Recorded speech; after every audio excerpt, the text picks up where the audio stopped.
Morning.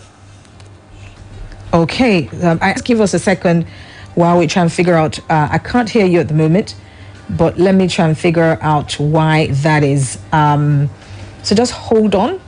We're also keeping our fingers crossed that we will not have any communication issues this morning. Good morning, Ayobami. Good morning, Ronke. Oh, fantastic. Great. I can hear you clearly as well. I'm doing great. Thank you very much for joining me on the program today. It's a pleasure to be with you. Thank you so much. Absolutely. And I just read your profile, and it is very impressive, Ayobami, and we're really glad to have you here. Also exciting that, even though you don't live in Nigeria, you're still very passionate about what's going on in Nigeria. And so I guess for starters, what are your thoughts on how Nigeria is currently, the insecurity issues and the issues that obviously Nigeria is having to grapple with at the moment? How, for example, people who live in the diaspora, how do you see what's happening in the country? Thank you so much. It's a great pleasure to be with you and your listeners. And to go straight to that question, Ronke, it's actually it's difficult because it's a very painful experience to see Nigeria in the state that she's in. It isn't a thing of joy at all. And people tend to believe that people in the diaspora don't feel these things or they are remote from them.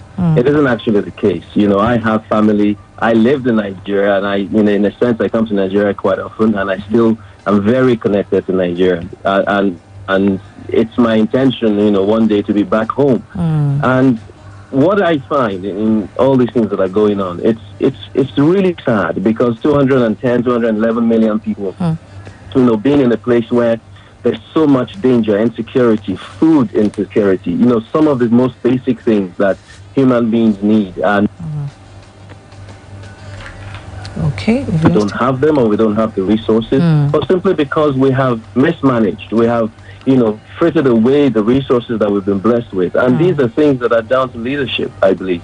So it's really challenging because I have people who are there, you are there, 211 million other people are there. And that pain is palpable. It's real. Absolutely. So it's not a remote thing. It's, there are many people abroad who care deeply about Nigeria.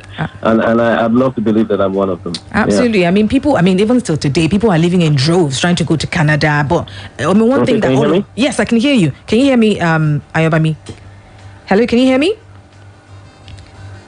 Hello, can you hear me? I can hear you. Okay, I can hear you now. Great. I lost you. I can hear you now. So I was saying that, people are still living in droves. There's a lot of brain drain happening in Nigeria now. But the thing that we must all remember is no matter how far you go, you will still have somebody here. And so something will tie you back to Nigeria, which will make you concerned, for the country. So, you're right about how even though people are living outside of the country, there's something must connect you. You can't bring your take your entire family with you.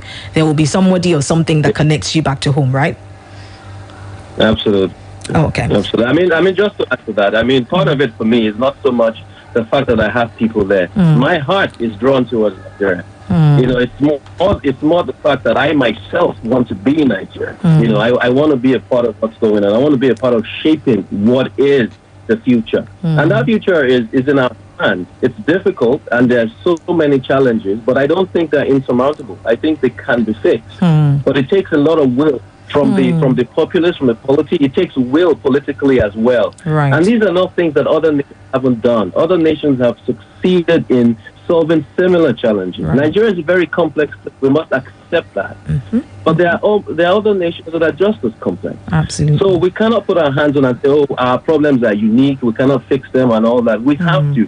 So I hear you when you say that there's connection to Nigeria in terms of people who are there and so on. But for me personally, and I'm sure I speak for many people, there is desire to actually be there as well, which is more than just feeling for your people who are there. Do you see what I mean? Absolutely. And for me, I'm here for a seat.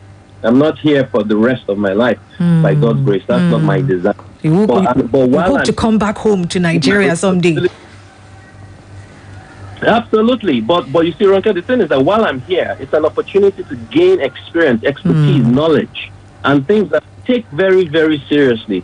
I'm very acutely aware that the opportunity I have to be abroad is something that many more people don't have. The privilege. So that absolutely. draws me to take it even more seriously and not take it for granted. Because one day, you're right, I will return to the land of my fathers. And I think it's important to come back, to give back. I think, that's a responsibility I hold very dearly. Absolutely. I can imagine people here just saying, don't do it. Don't do it. But, well, I mean, passion and enthusiasm. We love your passion. We love your enthusiasm. We really do need people. I'm not sure if you're speaking because I'm not hearing you. Oh, okay. Yes, I am speaking. I'm wondering. I think there's a bit of a delay. So just hang on with me a moment. I'm saying that, I'm sure there are people who are listening to you and thinking, don't do it. Don't come back, because I hear that all the time. Can you hear me, Ayobami?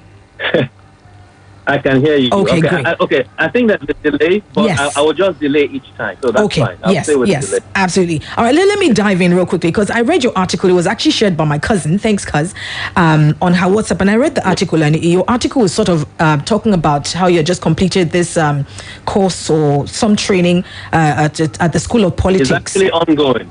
Okay, still ongoing. Oh, and fantastic. Yeah. And I started thinking to myself, I mean, if all of our political office holders went through some sort of training or grooming, do you think that we'll have better people governing the nation? Would you think that we'll have people who are governing the nation better? Let me put it that way, Ayobami. I think it's a brilliant question, Ronke. We are definitely in a situation where we have to realize that being a politician is indeed a profession. It is. And like any other profession, there should be training for the job. Sure. Ronke, you do a fabulous job on /FM, right? Thank you. And somebody must have interviewed you, or absolutely you do. And someone you must have sat in front of someone and said, this is what I have to offer, and they thought you were fit for the job. You see what I mean? Politics, in a sense that a lot of the skills maybe you pick up along the way of life: charisma, public speaking, leadership qualities, compassion, integrity. Hopefully you learned a bit of that even from home. You see what I mean? Yes. But there are formal skills needed to govern a nation in the 21st century. You see what I mean? For example, economics, evidence-based policy making, diplomacy, financial management, budgeting, like innovation in governance. What are other governments doing? Regional, international treaties.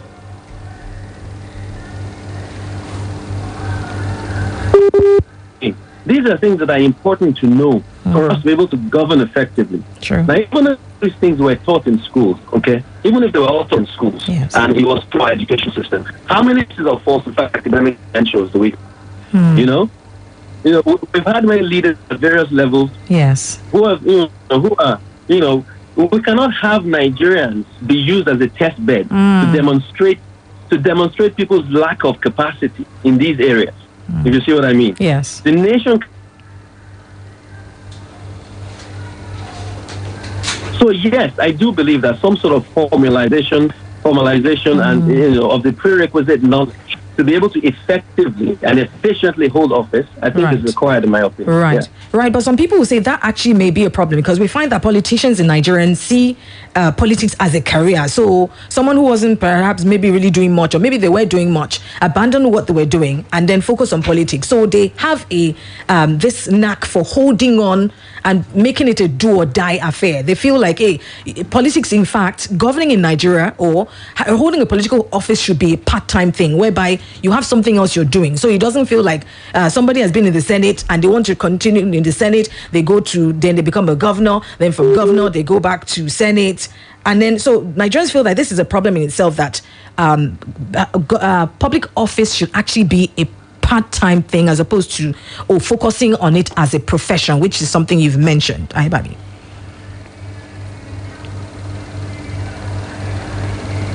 Okay, we still have a bit of a delay, so let's hold on for him to, like I said, my guest is Ayobami Olunloyo, and he's all the way in the United Kingdom, and where I'm having this conversation about with him.